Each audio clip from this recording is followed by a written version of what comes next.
Greetings, brothers and sisters. I got a couple of funny JoJo Magoo gaffs, but I've covered those before. And Bette Midler's bogus apology to West Virginians. But I wanted to start with this because I see these types of celebrity stories all the time, right? And this says, video shows, there it is, the video. We don't want to miss it, and I'll make that bigger. Video shows Kim Kardashian sneaking out of Pete Davidson's Staten Island condo. And this is a kind of story I usually don't cover, and I'm not covering it now. I have a different commentary about it, right? And so there they are coming out. They're going backdooring it, and boom. And so as I read this story, this was at 12 p.m., so this was at lunchtime, right? And this guy, whoever's car this is, this person's watching him, has been sitting there the entire weekend. That they were hanging out in Staten Island the entire weekend, and she went into Pete Davidson's house, his apartment, his condo, sometime the night before, and this guy's been sitting there all night, right?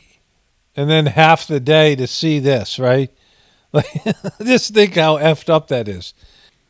That this person is sitting there the entire night in their car just to see if ghoulish Pete Davidson, right? Pete Davidson, the king of the ghouls, and Kim Kardashian, the queen of the silicon cyborg Barbies, right? That these two dummies, to see if these two dummies banged, right? The guy's sitting there all night. Like, this is, that's their life. Like, they have to sit in a car all night and wait for some sort of confirmation that she stayed over, and they're, and all that implies, right? And what's even more effed up about it, like, this person's life is so meaningless that he has to sit out there all night, watch these two unredeemable people, watch their, condo, and people are watching the front door, right?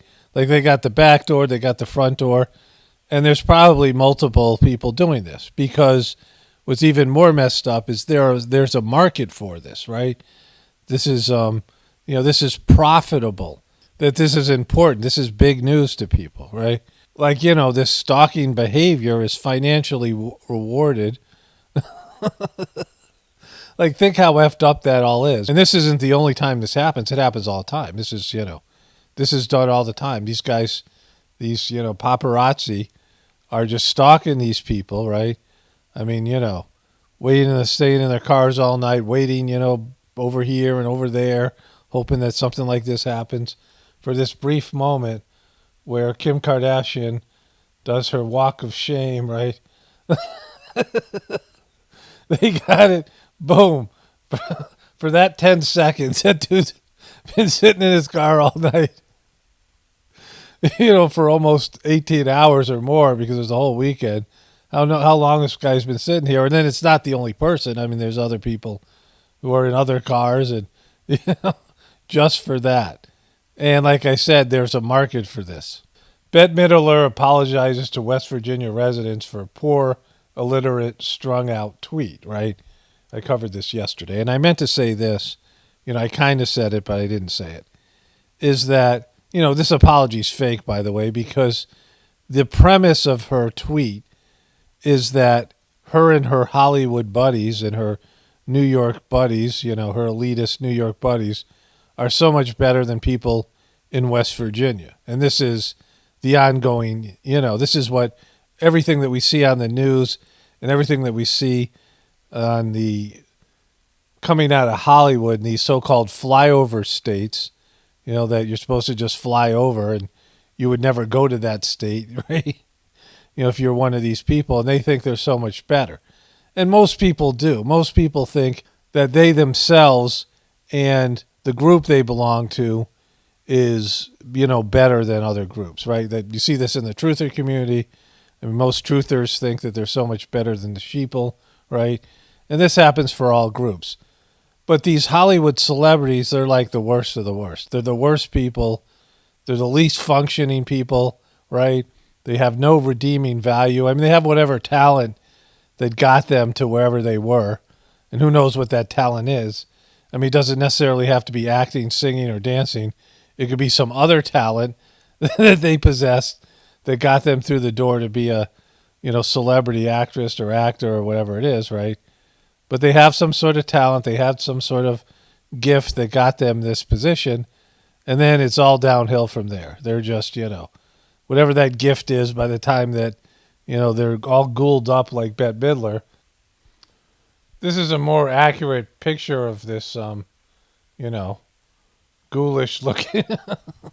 Like she played a witch, like in some, what was the Bette Midler witch thing? She played this witch in this movie Hocus Pocus. Now, she even looks worse. And so, she thinks she's better than these, people in West Virginia. What she said was the way she felt.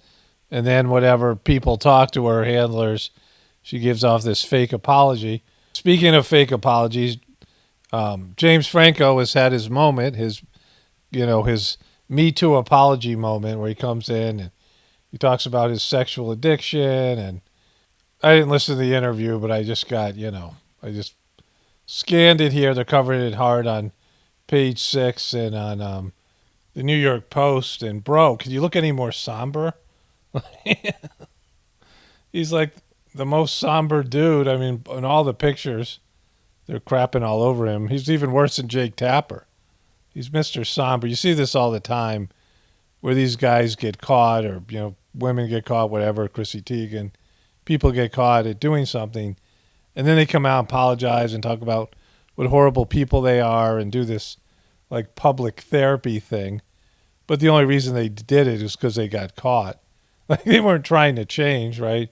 They're only doing it because they, want to be famous and liked again, right? So they come up with some excuse and some problem they have, and they expose their dark internal world and the struggle they have with their inner demons, and they hope they get uncanceled, right? And James Franco is doing the dance. The headline to this is Fox News responds to Fauci's call to fire network host. And so if you haven't seen this, this dopey Fox News host, well, you can see it right here. Now you're going for the kill shot. The kill shot with an ambush, deadly, because he doesn't see it coming. This guy's a total tool. Fox News is just as bad as CNN and MSNBC, right? And so what he's encouraging he's doing some sort of a bunch of people he's talking to, some sort of a conference here or whatever. He's encouraging people to ambush Dr. Fauci and ask him kill shot questions, which, never works, right? Doesn't matter. Like everybody's locked into their beliefs. But I disapprove of this behavior. As much as I dislike Fauci, right? And as much as I dislike so many of these people, you have to have your own standard of behavior. I was talking about the stuff with Pete Davidson and Kim Kardashian and, stalking them outside. I mean, I wouldn't do that if it was people I knew, right? Like if somebody was cheating on me, I'm not going to sit in a car all night and wait for them. I got you, right? Like, like, why would anybody do that, right? I'm gonna catch them, right? And so, just stalking these people and thinking that, you're making them the center of your life, right? You're making people that you hate the center of your life. I've talked about that. Get rid of your own hatred and live your life because, there's so many miserable people that you can, be obsessed with, and it isn't going to help you out. In response. That's horrible. I mean, that just is such a reflection of the craziness that goes on in society. Fauci has served more than 3 decades as the nation's top The guy's not a good guy. You just see it in your face. He's such, like, if he had a spirit animal, it would be the weasel, right? infectious disease doctor. He told CNN all he's ever done was encourage people to get vaccinated, wear a mask, and be careful in public settings. For that, you have some guy out there saying that people should be giving me a kill shot to ambush me. Whatever network he's on is not going to do anything for him. I mean, that's crazy. The guy should be fired on the spot. He should be fired on the spot for going out after the hero Fauci, right? Fauci thinks of himself as a hero. But anyways, it's just a bunch of tools. Tools over at Fox News. Again, this thing doesn't work, right? This guy's just, I mean, none of these people are good people.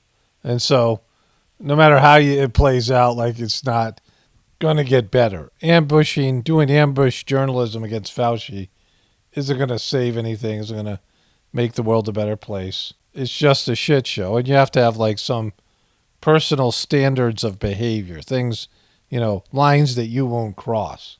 Let's move on to Magoo here. Mr. President, what's your message to Americans who are trying to get tested now and who are not able to get tested and who are wondering what took so long to ramp up testing? Come on, what took so long? Come on! Come on! I'm hearing that from people who are trying to get tested now before the holidays. Well, what took so long is it didn't take long at all. What took so long is it didn't take long at all. See how I reversed that? What are my greatest weaknesses? I care too much. I'm too good at my job, right? See how we reversed that? It didn't take long at all. What happened was the Omicron virus spread even more rapidly than anybody thought. If I had told you 4 weeks ago. So you weren't prepared for the Omicron virus, is that what you're saying? That this would spread by a day-to-day basis. It would spread by 50, 100%, 200%, 500%. I think you would have looked at me and said, Biden, what are you drinking? But that's what it did. We don't think you're drinking. We just think you have dementia. I mean, you might be drinking. But then there was this from a couple of weeks ago. There's Fauci. There's Kamala. Kamala said the scientists didn't warn them about Omicron. No one predicted what happened. Fauci said she was wrong. And Jojo Magoo said this. Always be honest with you. So today I want to take a few... Wait, are you going to be honest with us? He's going to be honest with us this time. When I was elected, I said I would always be honest with you. But I was lying when I said that. I was lying. So today I want to take a few moments to talk about the new COVID variant, first identified last week in Southern Africa. It's called the Omicron. Omicron. What do I call it? Omicron? Come on. It's the Omicron, Jojo. It is and to their credit, the scientific community in South Africa quickly notified the world of the emergence of this new variant. Unlike China. This kind of transparency is to be encouraged and applauded. The only thing is, many of us had it before that happened, right? Like, I was sick a month ago with this, or more, right? So this was, and people were saying they were sick with this, like, months ago. So it's been around for a while, and they're just not being honest here. Because it increases our ability to respond quickly to any new threats. And that's exactly what we did. The very day the World Health Organization identified the new variant, I took immediate steps to restrict travel from countries in Southern Africa. But while he was doing his job good. He's really good at his job. That travel restrictions can slow the speed of Omicron. It cannot prevent it. But here's what it does. It gives us time. It gives us time to take more actions. Yeah, but you don't have to. This is from 3 weeks ago. You're getting walloped. Since that time, Jojo Magoo, you got mansioned. Right? Your Build Back Better thing died. And then Omicron has, like, walloped America. And you're, like, saying, come on, man. Right? You've been reduced to come on, man. To move quicker, to make sure people understand you have to get your vaccine. You have to get the shot. You have to get the booster. The sooner or later, we're going to see booster cases of this new variant here in the United States. We'll have to face this new threat just as we face those that come before it. Today, there are 3 messages about the new variant Touch your eye. There you go. Scratch that eye. Give everyone that little beady little deliverance boy eye here. that I want the American people to hear. First, this variant is a cause for concern, not a cause for panic. Don't panic. We have the best vaccine in the world. Okay, and he's got a little bit of COVID himself there, maybe working. For him to say don't panic, right? When they used fear of COVID as a whole election strategy to depose Trump. I mean, come on, bro. Don't panic. First thing we don't want to do is panic, you know? Even though the news media and I pushed the panic button all through 2020, now it's time not to panic. And, you know, he's going to get rolled up by this thing because it is way worse than the first thing. I mean, in terms of it is going to sweep around the country and a lot of people are going to be bummed. And, you know, things are going south anyway because of inflation and all the rest of it. The other thing that he did was when he was talking about we couldn't have anticipated that this virus was going to, you know, go through these mutations and Omicron was going to come and hit us like we did. That was his whole campaign strategy, to say that Trump should have known and Trump should have taken better precautions, right? And so all of those things are showing you what a hypocrite he is, and he's getting rolled up. Like he's, you know, hemorrhaging popularity and all these things. You know, I've said this before, you don't have to worry about people being punished. You don't have to worry about other people getting what they deserve. And it's a big thing in people, especially in the truth community, but people in general. You know, people will sabotage themselves and take themselves down to make sure that somebody they hate gets what they deserve, right? Like it's a huge problem. It's a condition. You know, it's just something where people like, you know, they seethe and they just get obsessed with other people like Fauci or whoever it might be. And it's really unhealthy. It's psychologically unhealthy. It's spiritually unhealthy. And in the truth community, it prevents you from enjoying your life and, you know, doing what you need to do to prepare for, you know, whatever you have to prepare for, right? And you have to change. I mean, that's what I always say. You know, if you have hate inside, it's your hate. You know, you have an object of your hate, but the hate that you feel is inside you. It's a condition. It's like a disease inside you, a virus inside you, like a computer virus, right? Something that has to be excised out, like it's making you feel bad. Like hatred makes the person who is hating feel bad. And so people get obsessed with the, you know, I mean, it's just, you know, a never-ending sort of negative stream with the controllers and all these shills, all these people. Yeah, they suck. These people suck. But everything's accounted for on a spiritual level. Like nobody gets away with anything, right? You don't like, you know, God doesn't miss something, right? Because your soul is inside your body ratting you out to God, right? You're self-reporting on a spiritual level. It's something that, you know, I don't think most people are aware of, but it's happening, right? It's something that's being done, that you are doing, that everything that you're doing is accounted for, and it's your soul. There's an internal spiritual process called Samskaras. I've explained this from the Heartfulness System, impressions, things that are, you know, in your heart, spiritual grossness, that is, you know, going to the divine realm. So everything you do, you're self-reporting on it. You're not getting away with it. Like I know this personally. Like I've experienced it and felt it, not just in terms of getting away with stuff, but just in terms of the impressions. Like I understand Samskaras a lot more from doing the meditation and doing the practice and reading the philosophy. It's a wonderful breakthrough. And so that's why you're supposed to work on yourself. Like don't worry about these other people. Don't get obsessed with them because they become the object of your meditation, right? People say, I don't want to meditate. Well, you meditate on things all the time. You meditate on your sports team. You meditate on your hobbies. You meditate on your boyfriend or your girlfriend or your husband or your wife or your, you know, whatever it is, right? Your favorite TV show. Meditation is a state of mind. And you have an object of meditation. And if you're obsessed with somebody in a negative way, you're constantly meditating on them and you become like them. You start, you know, drawing their characteristics to you. And then it just, you know, goes south from there. That's why all this obsession, this guy saying, you got to go get Fauci, you know, whatever he's saying, ambush journalism.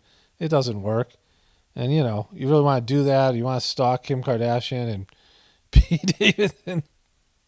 Like, it's just, you're going to sleep in your car all night. Like, you know, have enough self-respect to have your own life, right? Like that you would think that you're so low that, you know, that you would, like, sleep in your car and not even sleep. You'd just be staring at this door waiting for Kim Kardashian to come out and having your camera ready so you don't miss the shot, right? I mean, that's, you know, that's the epitome with everything that's wrong with America today. Only spirituality will save this world, is Paramano definitely pointing for the Apocalaughs and the Ascension. Everyone have a blessed day and be grateful.